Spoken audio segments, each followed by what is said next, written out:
Good morning and welcome to the Madrona Group's 15-minute forms, where we choose a form to talk about for about 15 minutes and hope to develop a better understanding of how to use it in our transactions. Today, I wanted to talk about Form 22AA, otherwise known as the Appraisal Addendum. So the Appraisal Addendum is an addendum that we can add to our contracts when financing is not being used as a contingency. So if the buyer is not necessarily relying on the contingency protection of a financing with a 22A, but they still want to get an appraisal and condition the purchase on the appraisal value, then we would add the 22AA, the Appraisal Addendum. It's a one-page document that lays out the appraisal process, and you may notice that it looks very familiar to what's in our financing contingency. So again, this is to not have the financing contingency, but to have the appraisal contingency. Now, there are a couple other ways we can do this. We could waive financing, but keep the appraisal with the selected box in 22A, or perhaps they're doing cash and they don't need to get a loan. We do have the appraisal addendum to add to make sure that the buyer knows that they're getting a good value for what they're purchasing. So again, we would use this with no financing contingency. If you have a financing contingency, please do not use this form. Let's talk about how it works. Well, if we look at the first part of the appraisal addendum, we can see that this not only allows the appraisal to happen, but it also consents to having the seller allow an appraiser to come through the property to do the appraisal. We need permission in writing from the seller in order to access the property at any time. This form gives access to the appraiser and any other inspections that the appraiser may need in order to complete this part.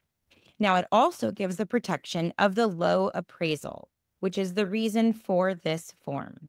The appraisal process is done the exact same way as a financed buyer. But remember, this can be for any buyer. It could be for a cash buyer. So in the form, it does lay out the process if something comes in with a low appraisal. It lays out the timelines in paragraph 3, just as it does in the 22A. And the timelines are consistent with what the 22A says as well. So if a low appraisal comes in, the seller does have 10 days to decide how they would like to move forward with this. Now, that 10 days is necessary because if a reappraisal is done, it may take that amount of time for it to come back in order to create the next chain of events that's going to happen based on that appraisal. Just as the financing contingency, the buyer also has the opportunity to reply with what the seller chose to do in that negotiation. Now, when you have a notice that comes in, if you have the appraisal that comes in low, you would still go ahead and issue the appraisal notice as you would with the financing contingency. This form just outlines the process when a financing contingency is not being used. So I'll go over the process very quickly, more or less as a reminder, so we know how the appraisal process works. But if the appraisal comes in low, then the seller does have those options listed below. The seller can do a reappraisal of the value. The seller can come to a negotiated amount between the purchase price and the appraisal. The seller can drop the price to the appraisal amount, or the seller can reject the idea altogether. Now, once the seller makes that decision, this is after the seller has received the notice from the buyer, seller makes this decision, the buyer can decide how they would like to proceed. So this is a contingency. However, it's not a financing contingency. It is solely an appraisal contingency. We do have some items down below, such as the closing date. We want to make sure that everybody is aware that the closing date can be and shall be extended as necessary to accommodate times for this notice. So if the appraisal comes in and the notice needs to be given, we have timelines that will help accommodate that, just so everybody can make sure that they are given their due process. The appraisal contingency does have a timeline of which it needs to be used. This is not a contingency that survives all the way through closing, so it defaults to 20 days. If you think the appraisal is going to be done in more than 20 days, you can change this number, but the default is 20. Now, if you have a buyer who put in the appraisal contingency and decided not to do it, that's completely fine as well. This is just an opportunity for the buyer to be able to conduct an appraisal if they choose. And if so, the purchase would be conditioned on the value of that appraisal. Now, just like the financing contingency, if that appraisal comes in either at value with work orders or below value with work orders, those work orders are bullet pointed in paragraph 7. And the buyer, having used this form, has the right to go ahead and send over the appraisal work order form in order for the seller to try to come to some sort of an agreement based on the work orders there. Now, if the work orders are unable to be done, then the buyer is protected with their earnest money because the buyer would be unable to close.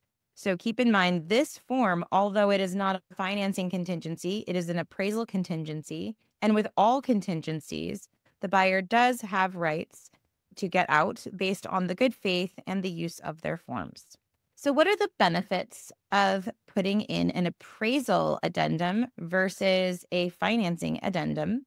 For the buyer who's using cash or doesn't have a financing contingency to lean on, the buyer does have the appraisal to lean on. In the appraisal, if it comes in low, the buyer has the right to negotiate what happens after that. So it is still conditioned on a bank's opinion of the home. Now, the cautions on this are the same as the benefits, because if there is not a contingency that allows the buyer to get out based on their financing approval, there still is a contingency based on the appraised value. So as a caution for sellers, this appraisal is still going to be required and needed to close the sale. Now, cautions that we can use as agents are things like over asking for a property or overbidding. So if offers come in and they are far above what the list price is, and we're worried about appraisals coming in, this may be a potential hiccup, because if it is cash with a financing addendum, an appraisal addendum, then the property sale is still conditioned on what the bank thinks the value is. Remember, at the end of the day, we don't want to have an appraisal addendum and a financing addendum. If you're using the financing addendum, the appraisal addendum is not necessary. If your buyer is paying cash or wants to condition the property's purchase on the appraisal without having financing, then this is the form you're going to want to reach for. Thank you for tuning in. If you have any questions about the appraisal addendum, I will be around to answer them.